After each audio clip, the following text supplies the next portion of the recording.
So before I even get started with tying these pendula up from the ceiling, I take plastic cups and I use a drill to drill holes along the top part for the string to connect and a hole through the bottom. I've tried this with using scissors. It's not as effective as using a drill, so I highly recommend that.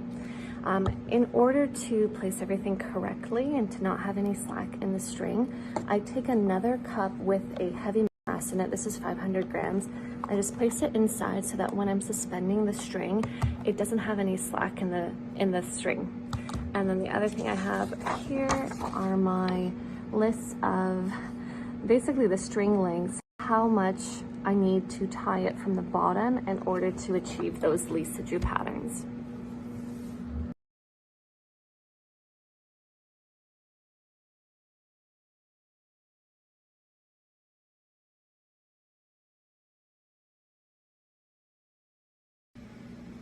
I've got the first one set up before I've tested the period just to make sure. So you can see it's Y-shaped and there's a period in the back and front direction. So it swings from top to bottom. That's one period. The other period is if we pull it to the side and it just swings side to side. And I call that the X period in all of the documentation.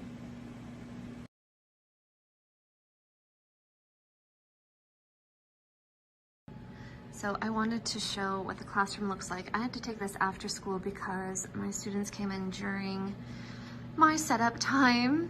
It was their lunchtime, so I had to not film while they were there. But you can see around my classroom, I have 6 pendula set up, and they all have the same period in the Y direction. They all have a different period in the X direction.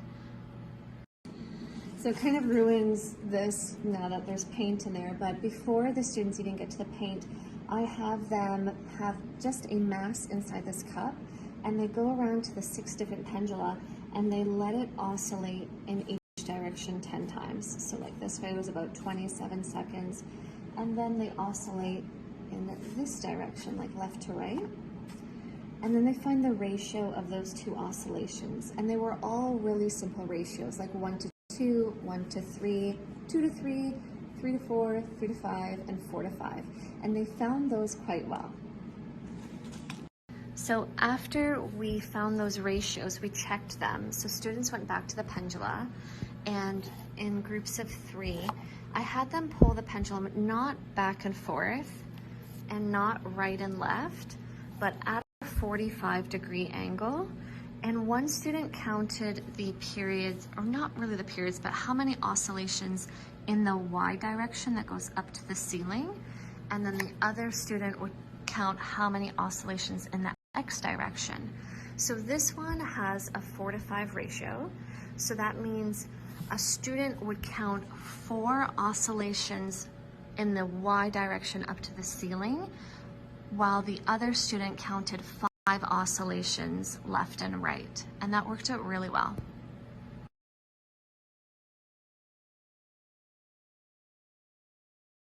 This is the brand of paint that I use. I have to water it down a lot, so a little bit goes a long way. It's probably about halfway done, and I've done pendulum painting, I don't know, 5 or 6 times now. So it definitely has lasted.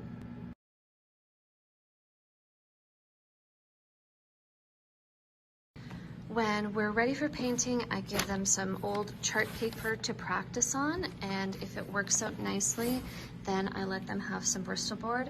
This just reduces the waste. Also, we're using tablecloths, so the only thing that gets thrown out at the end are just any pieces of paper that didn't have a great design on it.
Today was pendulum painting day. It was perfect because we had a double period, so we were able to do everything in 2.5 hours with a little break.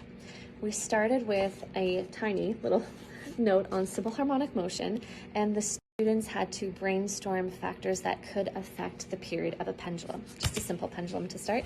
So they came up with initial speed, like if you gave the pendulum a push, the length, the mass, the shape of the bob, and the initial height, and I showed them how that connected to the angle. We drew the diagram, and then we got into testing that. So I put students into visibly random groups. I use a deck of cards with their name on them, and I just deal with the cards. And then from there, each group tested how their factor affected the period, and the results were spectacular. We found that it was only the length that affected the period, so that was perfect. And then I could show them the derivation for the period of a pendulum.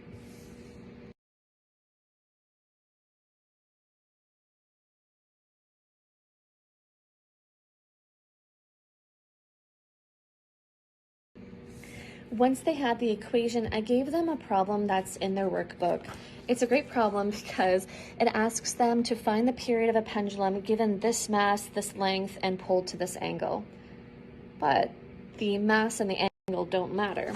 So it's great for them to start thinking about, like, what do I actually need to solve this? They just needed the length. So from there, I asked them to design a pendulum that keeps time for a minute. So each swing would either be a second, or they could do a second for like the tick and then a second for the talk. So that was up to them to design. And then I had them test how well their pendulum kept time. So in doing that, one student would have a stopwatch and another student would release the pendulum and then count the number of oscillations. And they should find when the stopwatch gets to 60 seconds that the number of oscillations was also 60.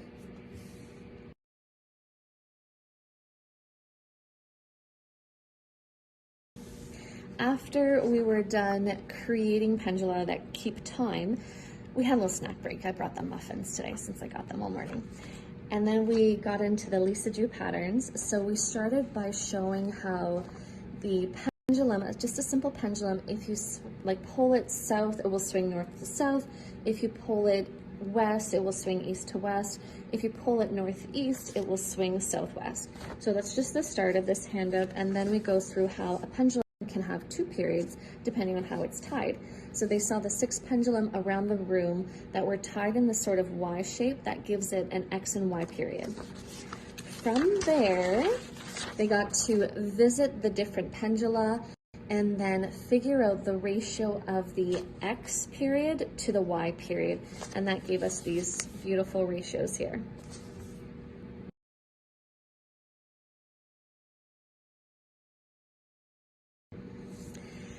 If they had trouble figuring out the simple ratio of the X period to the Y period, there is a really simple way to do this. You have one student count how many periods in the X direction. So again, you like pull it off to a 45. One student counts how many periods happen in the X direction, and one student counts how many periods in the Y direction. So as they're counting, when they say a number at the same time, that is the ratio. So if one student's counting and it's like 1, 2, 3, and the other student says 1 at the same time that the first one says 3, then the ratio is 1 to 3. If it's swinging like this, and you get 4 oscillations this way in the time of 1 oscillation this way, then that's a 1 to 4 ratio. That's my shirt. That's a 3. So students really enjoy this, and they got to see how you can change the pattern of the paint based off of the relative lengths of the 2 strings, basically like the Y and the X length, and then also how you can adjust these patterns by changing the angle that you pull it from.